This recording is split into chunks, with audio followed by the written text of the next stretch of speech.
আপনি যদি কোনো মাজারে আক্রমণ করেন, কোনো খানকা জলসায় আপনি আক্রমণ করেন, আমি কিন্তু এটা আইনগতভাবে ব্যবস্থা নিব। পুরুষ এই জায়গাগুলোতে কোনো ধরনের আপনারা হস্তক্ষেপ করতে পারবেন না। খানকা জলসা এগুলোতে হস্তক্ষেপ করতে পারবেন না। যার যার বিশ্বাস তার কাছে, যার যার বিশ্বাস। আপনার কোনো অধিকার নাই কোনো মাজারে আক্রমণ করার, কোনো অধিকার নাই।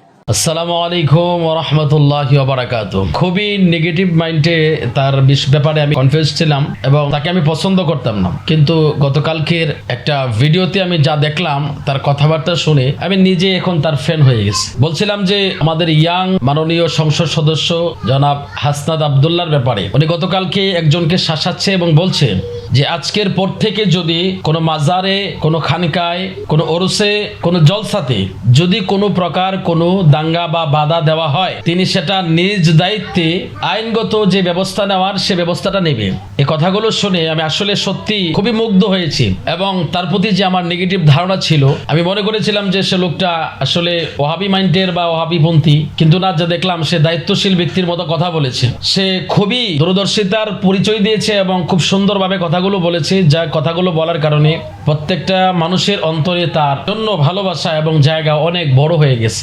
আমি আমার প্রিয় ভাইকে অসংখ্য ধন্যবাদ জানাই এবং এই পাশাপাশি দোয়াও করি যেন আল্লাহ তাআলা ওনাকে এই মাইন্ডে এভাবেই যেন তিনি দেশ ও জাতির জনগণের পাশে দাঁড়িয়ে সবার খেদমত করতে পারে, সবার দুঃখে সুখে পাশে দাঁড়াইতে পারে। এভাবে যেন সত্য কথাগুলো নির্বিচার, সত্য নির্বিচার যেন তিনি করতে পারে, সে তৌফিক যেন আল্লাহ তাকে দান করে। সমস্ত জর্জাপটা এবং সমস্ত বিপদ আপদ থেকে যেন আল্লাহ তাকে হেফাজতে রাখে। আমি দোয়া করছি, মন থেকে দোয়া করছি, কারণ তার গতকালকের কথাগুলো আমার কাছে খুবই ভালো লেগেছে।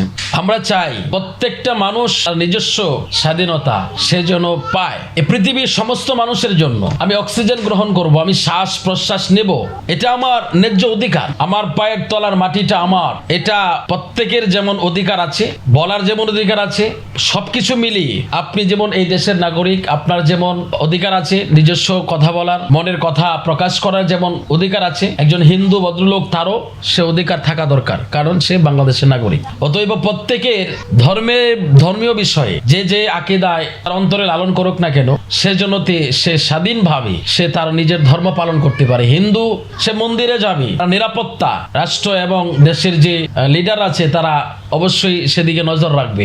একজন খ্রিস্টান সে গির্জায় যাবে, স্বাধীনতার প্রয়োজন। মুসলিমরা ঈদগাহে যাবে, তার স্বাধীনতার প্রয়োজন। এখন আমরা আহলে সুন্নাত ওয়াল জামাত, আমরা আমাদের মতো করে আমরা প্রিয় নবীকে মিলাদে কিয়াম করি, দাঁড়িয়ে সালাম জানাই, আমরা ঈদে মিলাদুন নবী উদযাপন করি। এখন আমাদের এই বিষয়গুলোর উপরে কেন আপনারা হস্তক্ষেপ করতে যাবেন? কই, আপনারা তো হিন্দুর মন্দিরে আপনারা বাধা দিতে যান না, কিন্তু আমাদের ব্যাপারে আপনাদের কেন এত চুলকানি? আপনারা কেন বাধা দিতে আসেন?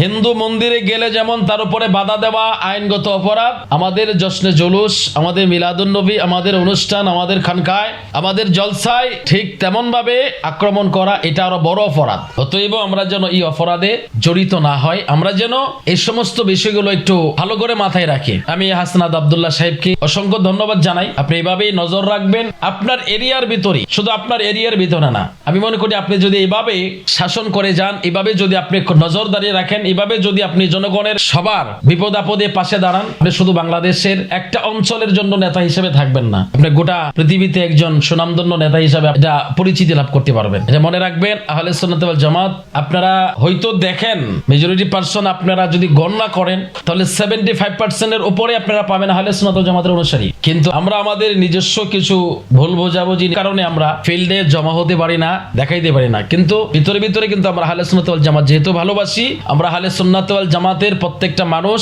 আমরা কিন্তু ওইটা দেখাইতেও পারি। অতএব আমরা না দেখাইলেও কিন্তু আমাদের যে মেজরিটি পার্সন কম, এটা বলা কোনোভাবেই শোভনীয় না। আহলে সুন্নাত ওয়াল জামাতের লোক ধরনের নেতা কর্মী যারা আসবে আমরা তাদেরকে স্যালুট জানাই। এভাবে যারা আহলে সুন্নাত ওয়াল জামাতের কর্মকাণ্ডগুলোকে বাধা প্রদানের ব্যাপারে যারা বাধা দিবে তাদেরকে আমরা ঘৃণা করি, এবং যারা লিডার আছে তারা যদি এই বিষয়গুলো আমাদেরকে একটু পরিষ্কার করে দেয় আমরা তাদেরকে স্যালুট জানাচ্ছি, জানাতে থাকবো। ধন্যবাদ জানাই এবং পাশাপাশি অন্যান্য নেতাদেরকেও আমরা শ্রদ্ধা করি, সম্মান করি, কিন্তু আমরা চাই আমরা যেমন ভাবে ওনাদের কোনো কাজে আমরা বাধা দেয় না, আমাদের কোনো কাজে যেন ওনারা বাধা না দেয়। আমরা যেমন ওনাদের প্রতিষ্ঠানের উপরে কোনো আঘাত আনি না, হামলা করি না, আমাদের প্রতিষ্ঠানের উপরে, আমাদের খানেকার উপরে, আমাদের জলসার উপরে, আমাদের মাজারের উপরে যেন কোনো প্রকারের কোনো ধরনের অনৈতিক কাজ যেন তারা না করতে পারে, তারা যেন জুলুম না করতে পারে, এখানে যেন দাঙ্গা হাঙ্গামা না বাধাইতে পারে। এই ব্যাপারে আমরা সকলের সুদৃষ্টি কামনা করছি। আসসালামু আলাইকুম ওয়া রাহমাতুল্লাহি ওয়া বারাকাতুহু।